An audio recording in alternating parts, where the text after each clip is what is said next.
오늘 말씀의 제목은 너희가 내 안에 내가 너희 안에입니다. 네, 요한복음 15장 4절의 말씀 제가 읽겠습니다. 요한복음 15장 4절 5절 말씀을 제가 읽도록 하겠습니다. 내 안에 거하라 나도 너희 안에 거하리라. 가지가 포도나무에 붙어있지 아니하면 스스로 열매를 맺을 수 없음같이 너희도 내 안에 있지 아니하면 그러하리라. 나는 포도나무요 너희는 가지라. 그가 내 안에 내가 그 안에 거하면 사람이 열매를 많이 맺나니 나를 떠나서는 너희가 아무것도 할 수 없음이라. 저번 시간에 제가 말씀을 나눌 때 그때도 이 가지 얘기를 잠깐 나눴었습니다. 그리고 그 주간에 바람이 엄청나게 많이 불었어요. 그래서 뭐 산불도 나고 굉장히 바람이 많이 불어서 밖에 나가 보니까 여러 가지가 날아다녀서 쓰레기도 막 뒹굴고 다니고. 근데 그때 주일날 교회에 들어오고 있었는데 저희 그 교회 앞에 큰 이렇게 나무가 우거진 나무들이 가지가 막 정말 꺾여가지고 바닥에 나뒹굴고 있더라고요. 그래서 그 가지들을 보면서 저것이 정말 꺾인 가지의 모습이구나. 그것이 꼭 저 같았어요. 꺾인 가지구나. 그래서 아무것도 할 수 없는 가지로서는 아무런 생명도 가질 수 없고 그런 상태를 이제 교회 오는 길에 보게 되었습니다. 근데 이제 봄이 되다 보니까 이미 그 가지들의 봄 기운이 들었더라고요. 연두색 빛으로 살짝 그 밑에가 연두색 빛이 되어 있는 그 나뭇가지들이었는데 그 가지들이 이제는 꺾여져서 아무 쓸모없는 바닥에 뒹구는 가지들이 되었던 것이죠. 그리고 죽은 것 같은 나무들에 이제 겨울이 지나고 봄이 오면서 마치 죽어있던 것 같은 나무들의 생명이 들면서 아마 보신 분들은 아실 거예요. 봄이 되면 저는 그것을 본 지 얼마 안 됐는데 별로 관심 없게 살다가 어느 날 보니까 봄이 되면서 이 나뭇가지가 밑에서부터 초록색으로 쫙 올라오는 게 어느 날 보이더라고요. 그래서 너무 그 생명력이 너무나도 신기하다. 갑자기 초록색이 되는 게 아니더라고요. 그 뿌리에서부터 초록색이 점점 되는 그 모습을 보게 된 것이었죠. 그러면서 이 말씀을 떠올리게 된 것입니다. 나를 떠나서는 너희가 아무것도 할 수 없음이라. 이것이 정말 우리의 주제잖아요. 나를 떠나서 너희가 아무것도 할 수 없다. 네, 맞습니다. 우리는 주를 떠나서는 아무것도 할 수 없는 존재입니다. 그 나뒹굴었던 가지의 모습이 주를 떠난 우리들의 모습이겠죠. 그 가지로서는 아무것도 할 수 없습니다. 그냥 불에 살라질 뿐이죠. 그래서 하나님께서는 내 안에 거하라 라고 말씀하십니다. 주님, 어떻게 하면 주 안에 거할 수 있습니까? 우리가 이 말씀을 많이 나눴습니다. 주 안에 거하는 것은 말씀이 내 안에 거하는 것이다라고 우리가 많이 나눴습니다. 그런데 그걸로 마음이 시원해지지가 않았어요. 주가 내 안에, 내가 주 안에 거한다는 거? 말씀이 내 안에 있는 거 많이 들었어요. 그런데 이게 그 영으로 온전히 딱 깨달아지지가 않으니까 이게 머리에만 머물러 있는 거예요. 그래서 답답했어요. 뭔가 마음이 이거보다 뭔가 확실하고 시원한, 가슴이 상쾌한. 그래서 계속 이제 기도를 했죠. 그런데 기도를 해도 뭔가 이 시원해지는 그런 느낌이 없어서 그 문제를 놓고서 좀 묵상하고 기도하고 했을 때 너무나도 속 시원하고, 그리고 여러분이 들으시면 뭐야 다 아는 건데 그걸 지금 알았다고? 이렇게 할 수도 있어요.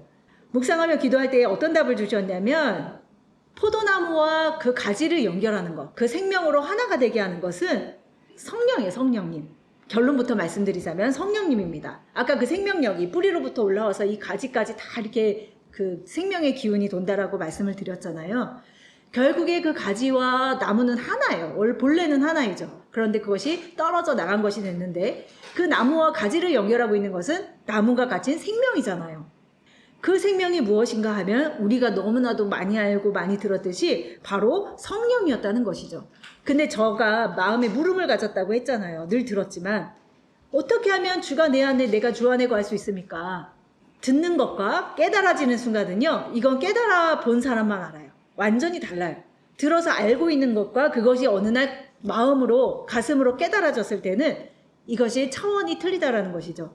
그것이 성령이야 라는 깨달음이 왔을 때는 진짜 그 기쁨 있잖아요. 성령인 거 뭐 몰랐어?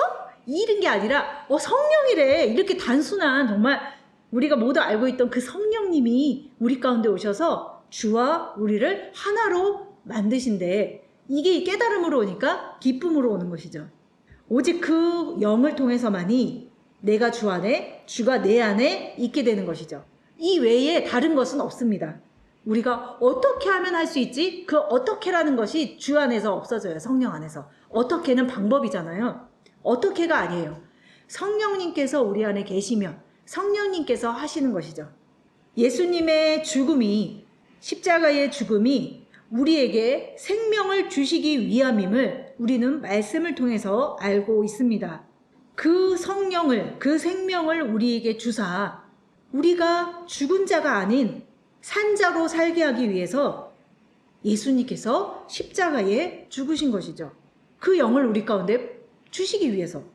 다시 말하면 우리에게 성령이 없다는 것은 우리 안에 십자가의 죽음이 없는 것이고 우리 또한 죽은 자에 속한 것이죠. 그 십자가의 죽음의 본질을 갖지 않으면 우리는 그냥 죽어 있는 상태예요. 나무로 말하자면 떨어져 있는 나무 가지인 것이죠. 그러나 예수님의 그 십자가의 죽음의 본질이 우리 가운데 깨달아지게 된다면 그 생명이, 그 성령이 우리로 하여금 그 한 생명 안에 있게 하는 것이죠. 요한복음 7장 33절 말씀을 보겠습니다. 예수께서 이르시되 내가 너희와 함께 조금 더 있다가 나를 보내신 이에게로 돌아가겠노라. 너희가 나를 찾아도 만나지 못할 것이요 나 있는 곳에 오지도 못하리라 하시니 이에 유대인들이 서로 묻되 이 사람이 어디로 가기에 우리가 그를 만나지 못하리요 헬라인 중에 흩어져 사는 자들에게로 가서 헬라인을 가르칠 터인가? 나를 찾아도 만나지 못할 터이요 나 있는 곳에 오지도 못하리라 한 이 말씀이 무슨 말이냐 하리라. 그리고 하나님께서, 예수님께서 이렇게 이야기하십니다. 37절에 명절 끝날 곧 그날에 예수께서 서서 외쳐 이르시되 누구든지 목마르거든 내게로 와서 마시라. 나를 믿는 자는 성경의 이름과 같이 그 배에서 생수의 강이 흘러나오리라. 이는 그를 믿는 자들이 받을 성령을 가리켜 말씀하신 거라. 예수께서 아직 영광을 받지 않으셨으므로 성령이 아직 그들에게 계시지 아니하시더라라고 밝히 말씀하고 계십니다. 그러니까 성령, 그 생명이 우리 가운데 오는 것은 예수님의 죽음과 연관이 있어요. 예수님의 십자가와 연관이 돼 있어요. 근데 우리 안에 십자가를 갖지 않으면 예수님께서 지금 약속하신 영광을 받지 않았으므로 성령이 아직 그들에게 있지 않다라고 얘기했잖아요.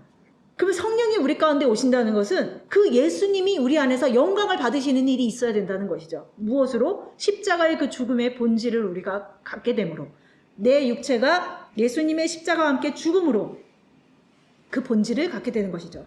그때 성령이 우리 가운데 오시는 거예요. 그때. 네, 33절에 지금 읽었는데 예수님께서 이르시되 내가 너희와 함께 조금 더 있다가 나를 보내신 이에게로 가겠노라. 너희가 나를 찾아도 만나지 못할 것이다. 라고 이야기하십니다. 주께서 내 안에 오셔서 나의 육체를 그 십자가로 멸하시고 그 영을 보내주시사 우리로 육신에 살지 아니하고 영에 살게 하는 일, 이것이 바로 뭐냐면 죽음에서, 사망에서 생명으로 옮기는 그 일이 그때 사건으로 그친 것이 아니라 지금 우리에게, 각각 개인에게 일어나야 하는 일이라는 것이죠. 그래서 갈라디아서 2장 20절을 봅니다. 내가 그리스도와 함께 십자가에 못 박혔나니, 이 일이 있어야 된다는 거예요. 내가 그리스도와 함께 십자가에 못 박히는 일이 주가 우리 가운데 오셔서 무엇이 십자가에 못 박힐까요? 우리의 육신이, 우리의 육체의 생각들이 예수 그리스도와 함께 십자가에 못 박혔나니 그런즉 이제는 내가 사는 것이 아니오 오직 내 안에 그리스도께서 사시는 것이라. 이제 내가 육체 가운데 사는 것은 나를 사랑하사 나를 위하여 자기 자신을 버리신 하나님의 아들을 믿는 믿음 안에서 사는 것이라. 이 말씀을 우리가 많이 외우지만 이 일이 우리 가운데 있지 아니하면 우리는 하나님께서 약속하신 성령 안에서 사는 것이 아니라 밖에 버리워진 가지의 삶을 살고 있다라는 것입니다. 예수님께서 내 안에 오셔서 나와 함께, 나 혼자만 당하는 고통이라고 우리는 많이 생각하지만 하지만 예수님께서 오셔서 예수님께서 내 육체와 함께 그 십자가에 못 박히는 그 일이 우리 가운데 있어져야 한다는 것이죠. 그 성령님이 오셔서, 그 생명이 오셔서 나와 하나님을 하나 되게 하는 것은 내 육신이 온전히 죽어질 때, 그때 일어나는 일이라는 것입니다. 창세기로부터 계시록까지의 모든 말씀들이 그 한 사람을 구원하기 위한 여정임을 우리가 요즘 들어 더욱 깊이 깨닫게 되는 것 같습니다. 하나님의 목적은 그 한 사람의 구원이에요. 그 일을 다 기록을 하고 있는데 우리가 여전히 온전히 깨닫지 못한 마음 때문에 생명나무와 선악과 나무 사이에 서서 왔다 갔다 하면서 분별하지 못하는 일들이 여전히 있다라는 것이죠. 하지만 이제 하나님께서 이제 왔다 갔다 선악과와 생명과 사이를 왔다 갔다 하는 것이 아니라 이제는 완전히 선악과를 버리고 생명의 길로 나아가는 길로 우리를 인도하신다라고 지금 믿고 있습니다. 그래서 성령이 오심은 내 안에 육체를 멸하고자 함임을 우리가 안다면 지금 우리에게 닥친 고난의 목적을 바르게 알고 있다는 것이죠. 마태복음 4장 3절부터 4절의 말씀을 보면요. 시험하는 자가 예수께 나아오는 장면입니다. 내가 만일 하나님의 아들이어든 명하여 이 돌들로 떡덩이가 되게 하라. 예수께서 대답하여 이르시되 기록되었으되 사람이 떡으로만 살 것이 아니요 하나님의 입으로부터 나오는 모든 말씀으로 살 것이리라 하였느니라. 이 시험의 때가, 이 마지막 때가 구원으로 가는 여정에 있어서 우리에게 허락된 시험들이라는 것이죠. 시험하는 자는 이렇게 말합니다. 내가 만일 하나님의 아들이거든. 우리가 이런 경험을 많이 하게 됩니다. 내 마음속에 있죠. 그 시험하는 자는 내 마음으로부터 오는 것이죠. 네가 만일 하나님의 아들이거든. 우리는 이것에 걸려서 넘어질 수밖에 없는 자들입니다. 매 순간 넘어집니다. 한 가지 기억할 것은 우리로서는 이것을 절대로 이길 수 없습니다. 그것을 깨닫게 하시기 위함이에요. 모든 말씀은 내가 할 수 없다라는 것을 깨닫게 하시기 위함인 것이죠. 예수님은 이 시험을 물리치십니다. 시험하는 자는 돌들이 떡덩이가 되게 하는 것을 요구합니다. 말씀의 돌과 떡은 본질적으로는 하나님의 말씀이죠. 그러나 시험하는 자는 우리로 그 돌로 사람을 치게 합니다. 산돌이신 원래 예수님이시잖아요. 근데 그 돌로 사람을 치게 해요. 그리고 그 떡으로 육신을 배불리게 하는 것에 초점을 둡니다. 오늘 약간 좀 다른 시점으로 한번 보게 됐어요.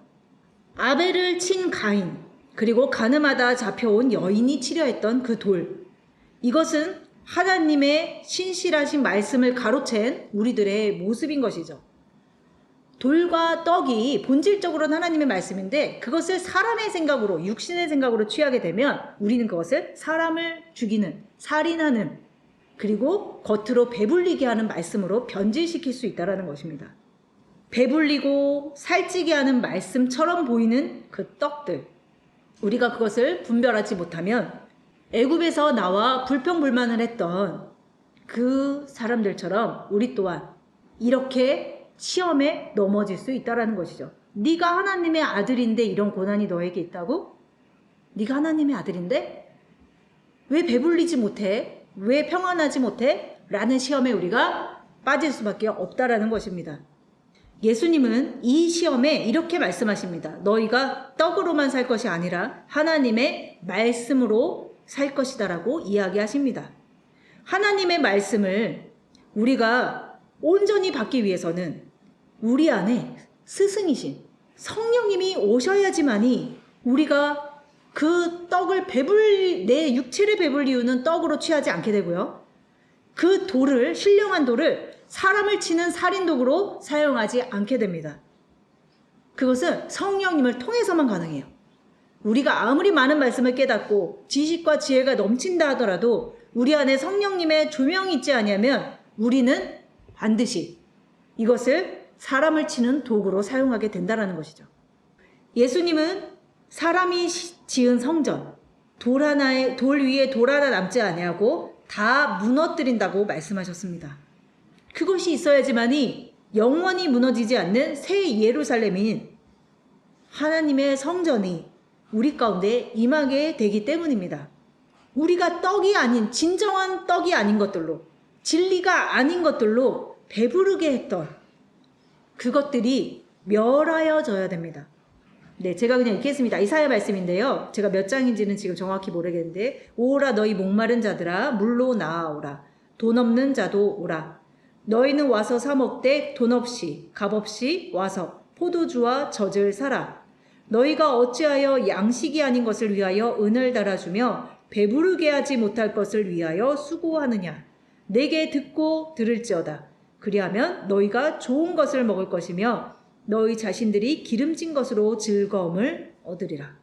네, 우리는 배부르게 하지 못할 양식이 아닌 것, 그 진리가 아닌 것을 가지고 은을 달아주고 배부르게 하지 못할 것을 위해서 수고하고 있다는 것이죠. 왜냐하면 분별이 없으므로, 성령님의 온전한 가르침을 받지 못하므로 우리가 옳다라고 여기는 것들로 배불리려 한다는 것입니다. 그런데 말씀에 너희 목마른 자들아, 누구를 초청하는지 한번 보세요. 예수님의 초청은 이들을 향해 있습니다. 목마르게 된 자들, 그리고 돈 없는 자들. 이것이 무엇입니까? 자기의 소유를 잃어버린 자들을 말합니다. 진정한 진리를 마시지 못함으로, 그 생수의 물, 생명수를 마시지 못함으로 목마르게 되었고, 그 하나님의 그 진리의 말씀을 갖지 못한 그 목마름, 그 애탐을 가진 자들이 말하는 것이죠. 자기의 소유를 잃어버린 자들. 하나님은 그들을 초청하시는 거예요. 그들을 부르시는 거예요. 그런데 여기까지 가기가 사실은 우리가 굉장히 많은 고난이 있다는 것이죠. 왜냐하면 우리는 굉장히 많이 가진 자들이에요. 무엇으로? 우리가 겉으로 무슨 재산이 있고 이걸 말하는 것이 아니죠. 우리의 생각이, 우리의 그 육신으로 생각하는 비진리의 것들이 다 우리의 재산인 거예요. 우리의 재물. 그것으로 배불리고 있는 자들, 난 평안하다, 안전하다라고 생각하는 자들, 그들은요, 하나님이 부르셔도 들을 수가 없어요. 들을 귀가 없어요. 그래서 하나님은 그 재물을 치십니다. 무엇으로 치시냐면 성령으로, 그 생명으로 우리 가운데 오셔서 그 재물을 탕진하게 만드시죠. 거기에는 고난이라는 과정이 따른다는 것이죠. 그것이 없으면 우리의 육체는 너무나 또 강하고 강해서, 얼마나 강하면 욥기에서는 그 악어의 비유를 하셨겠어요. 아무리 찔러도 정말 뭐 들어가지도 않는, 우리가 그렇다라는 것이죠. 내 소유를 잃어버리게 됐다는 것은 하나님 앞에는 가장 큰 은혜를 받은 거예요. 지금 현실은 너무나도 고통이지만 내 소유를 잃어버리게 됐다는 것은 하나님의 소유로 채우시겠다라는 거잖아요. 하나님의 생명으로 이제는 너를 살리겠다는 말씀이잖아요. 그들을 부르시는 거예요. 그들을. 와서 돈 없이 값 없이 와서 이제는 포도주와 젖을 사라. 옛날에는 그것이 필요가 없었어요. 포도주와 젖이 필요가 없었어요. 왜냐하면 부유하거든요. 배가 부르거든요. 그런데 이제는 그들이 가난하게 되었고 돈이 없게 되었어요. 자기의 재물이 없어요. 그러니까 이제는 뭐가 정말 진리인지, 무엇이 나를 살리게 하는 것인지를 듣게 되었고, 이제는 보게 되었고, 무엇을 사야 되는지를 알게 된 것이죠. 그러니까 이제 포도주와 젖을 사게 되는 그 수준에 간 것이죠. 옛날엔 무엇을 샀어요? 양식 아닌 것들을 샀어요. 분별이 없으니까. 그런데 이제는 포도주와 젖을 살 수 있는 그 수준에 갔다라는 것이죠. 포도주와 젖이 무엇을 상징합니까? 생명의 말씀이고, 또한 풍성하게 하시는 하나님의 그 생명과 성령인 것이죠. 아직도 우리를 배부르게 하는 떡을 찾고 계신다면 아직은 과정들이 너무 많이 남아있어요. 아직도 배부른 것에 초점을 두는 자들은 양식 아닌 것, 그것에 힘을 쓰고 있다는 것이죠. 이것이 다른 사람의 이야기가 아닙니다. 주의 말씀을 안다고 하는 자들, 우리 모두의 이야기입니다. 우리가 영으로 깨달았다고 하지만 여전히 돌들로 떡을 만들어 먹고 다른 사람에게도 나눠주고 있을 수도 있다는 것이죠. 로마서 8장 18절 말씀부터 보겠습니다. 생각컨대 현재의 고난은 장차 우리에게 나타날 영광과 비교할 수 없도다. 하나님의 말씀에 고난이 없다라는 말씀은 없어요. 이 과정에서 나타나는 것은 고난이에요. 고난. 이 고난은 장차 우리에게 나타날 영광과 비교할 수가 없다라고 이야기하고 있습니다. 근데 사람들은 이 고난이라는 과정을 생략하고 싶어요. 저도 그렇습니다. 그런데 이 고난이라는 과정 없이는 그 영광에 갈 수 없어요. 그거 십자가의 본질을 모르는 거죠. 십자가가 고난이 아니면 무엇입니까? 십자가의 고난을 통해서 부활에 이르는 예수님의 과정을 보여주셨음에도 불구하고 우리는 그 고난이라는 과정을 생략하고 영광의 자리로 가려고 하기 때문에 많은 미혹에 넘어지게 되는 것이죠. 배부르게 하는 떡에 귀를 기울이게 된다는 것입니다. 피조물이 고대하는 바는 하나님의 아들들이 나타나는 것이니 피조물이 허무한데 굴복하는 것은 자기 뜻이 아니요 오직 굴복하게 하시는 이로 말미암음이라 하면서 밑에 쭉 말씀이 나옵니다. 22절에 피조물이 다 이제까지 함께 탄식하며 함께 고통을 겪고 있는 것을 우리가 아느니라. 그뿐 아니라 또한 우리 주 성령의 처음 익은 열매를 받은 우리까지도 속으로 탄식하여 양자될 것 곧 우리 몸의 속량을 기다리느니라. 우리가 소망으로 구원을 얻었음에 보이는 소망이 아니니 보는 것을 누가 바라리요. 만일 우리가 보지 못하는 것을 바라면 참음으로 기다릴지니라 라는 말씀이 있습니다. 이 고난은 우리의 육신으로 행하는 앞서서 계속 나눴던 우리의 재물로 행하는 것들, 나의 생각들이 무너지는 과정이죠. 내가 지은 성전들, 돌 위에 돌로 지었던 그 견고한 진이 무너지는 과정인 것이죠. 그렇지만 우리가 그 고난의 목적, 하나님이 구원을 이루시려는 그 목적지를 우리가 정확하게 바라본다면 우리에게 나타날 영광, 그 부활의 자리, 죽음을 맞이한 자들만이 맛보게 되는 부활. 며칠 전에 어떤 구절이 저의 눈에 이제 확 들어왔냐면 흙이니 너희는 흙이니 흙으로 돌아갈지니라는 말씀이 우리가 기존에도 많이 나눴지만 정말 그것이 그 하나의 그 문장이 너무나도 진리이고 또 진리다. 너희들의 정체는 흙이야, 흙. 바닥에 누운 흙, 아무것도 할 수 없는 흙의 존재, 그것으로 돌아갈지라. 너희가 흙이니 흙으로 돌아갈지라는 말씀이 얼마나 진리의 말씀이냐는 거예요. 근데 그 흙으로 돌아가는 과정이 무너지는 과정이고 빠지는 과정이고 그 과정이라는 것이죠. 지금 읽은 말씀에 그 피조물들이 허무한데 굴복하는 것은 굴복하게 하시는 이로 말미암았다라고 하십니다. 그 허무한 것은 무엇이죠? 우리의 육체이고 또 다시 말하면 그 허무한 것은 사람이 갖는 그 행위의 율법을 또 뜻하기도 하고요. 생명 아닌 것. 율법이 하나님이 주신 것이지만 거기에서 그리스도의 본질이 빠지면 그것은 생명이 없는 것이죠. 그것이 허무한 것이고 또한 죽음인 것이죠. 그런데 율법의 그 허무한 것에 우리를 가두신 목적은 우리로 죄 아래 두시기 위함이라고 말씀하셨습니다. 하나님의 계획이 있으시다라는 거예요.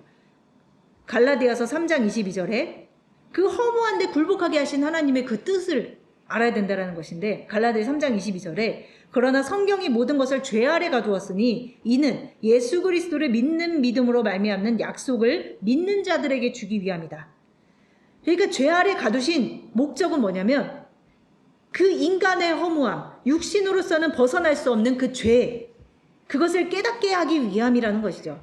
오로지 예수 그리스도를 통해서만 구원을 받을 수 있다는 그 약속을 주시기 위해서 우리를 그 죄 아래, 그 허무한데 굴복하게 하신 하나님의 뜻이라는 것이죠. 그 23절 말씀에 보면 밑에 갈라디아 3장 23절에 믿음이 오기 전에 우리는 율법 아래에서 매인바 되고 계시될 믿음의 때까지 갇혔다라고 되어 있습니다. 그러니까 그 믿음이라는 것은 예수 그리스도를 말하는 거예요. 믿음의 본체가 예수님이에요. 그 믿음이 오기 전에, 즉 예수님이 오기 전에, 예수 그리스도라는 그 본질이 오기 전에 우리는 율법이라는 그 아래에 갇힌 바 된 자들이었던 것이죠. 문자에 갇힌 자들이었다는 거죠. 그런데 그것이 때가 참에 24절에 이같이 율법이 우리를 그리스도께로 인도하는 초등교사가 되어 우리로 하여금 믿음으로 말미암아 의롭다함을 얻게 하려 함이라. 믿음이 온 후로는 우리가 초등교사 아래에 있지 아니하도다. 너희가 다 믿음으로 말미암아 그리스도 예수 안에서 하나님의 아들이 되었으니 누구든지 그리스도와 합하기 위하여 세례를 받는 자는 그리스도로 옷 입었느니라 라고 말씀하십니다. 우리를 그 죄 아래, 율법 아래 가두신 것은 그때가 찰 때까지 초등교사 역할을 한 거예요. 우리에게 그 율법의 그 죄 가운데 있는 과정이 필요했다는 것이죠. 그러면 우리는 거기서 무엇을 받게 되냐면 나로서는 이것을 지킬 수 없는 자다. 나의 죄성을 깨닫게 되는 거예요. 나의 죄를 깨닫게 되는 것이죠. 거기서 우리가 무너지는 거예요. 그런데 그것이 때가 참에 무엇이 왔냐면 믿음이 왔어요. 즉 예수님이 온 것이죠. 그 본질이 우리 가운데 오므로 우리가 이제는 더 이상 초등교사 아래에 있지 않게 되는 것. 그리스도의 생명의 성령의 법이 너를 죄와 사망의 법에서 벗어나게 하는 일이 바로 이 초등교사 아래에 이제 있지 않는 상태인 거예요. 이제는 이 율법 아래에 있지 않은 거예요. 예수 그리스도의 그 생명의 법, 성령의 가르침으로 우리가 인도한 바 되는 것이죠. 그래서 27절에 누구든지 그리스도와 합하기 위하여, 이게 서두에 나눈 말씀이잖아요. 내가 너희 안에, 너희가 내 안에, 이것이 그리스도와 합하기 위함이잖아요. 그리스도와 합하기 위하여 세례를 받은 자는 이라고 이야기하고 있습니다. 너희가 내 안에, 내가 너희 안에 있게 하기 위함에는 반드시 이 세례라는 과정이 있어요. 우리가 세례의 그 행위를 말하는 것이 아닙니다. 세례가 무엇입니까? 죽는 거예요, 죽는 거. 물에 잠긴 바 되는 것이 바로 세례잖아요. 그것은 바로 그 율법의 충만함 때, 그 육신의 죄, 그것과 다 연결이 되는 것이죠. 그것과 함께 죽는 모습이 바로 세례인 것이죠. 그렇게 그리스도와 합하기 위하여 세례를 받은 자는 이제는 그리스도로 옷을 입었다라고 되어 있습니다. 그전에는 우리가 무슨 옷을 입었을까요? 그런데 이제는 그리스도로 옷을 입게 되는 것이죠. 우리의 육체가 주의 십자가와 함께 멸하여지지 않으면 그것은 아직은 믿음이 오지 않은 거예요. 예수 그리스도의 본질을 깨닫지 못한 상태, 아직은 어느 수준이냐면 율법 아래, 초등교사 아래에 있는 것이죠. 그것이 나쁜 것이 아니라 과정이라고 말씀을 드렸습니다. 그러나 이렇게 종노릇하게 하시는 때가 차게 되면 반드시 믿음이신 예수가 우리 가운데 영으로 오시게 되는 것이죠.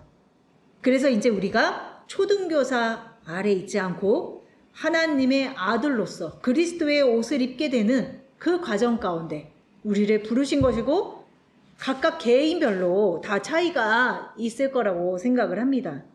그리스도와 합하는 것, 주가 내 안에, 내가 주 안에 거하는 것은 세례를 받는 그 과정이 반드시 있다는 것. 그것은 십자가의 죽음이라는 것을 다시 한번 말씀드리면서 말씀을 여기까지 나누도록 하겠습니다. 그래서 우리가 찬양 하나 할 텐데요. 내가 주 안에, 주가 내 안에, 이 찬양을 하고 싶습니다. 근데 그게 제목이 뭐였는지 기억이 잘 안 나네요. 찬양집에서 한번 잠깐 찾아보도록 하겠습니다. 네, 우리 여기서 잠깐 제가 마무리 기도를 하고 찬양하겠습니다.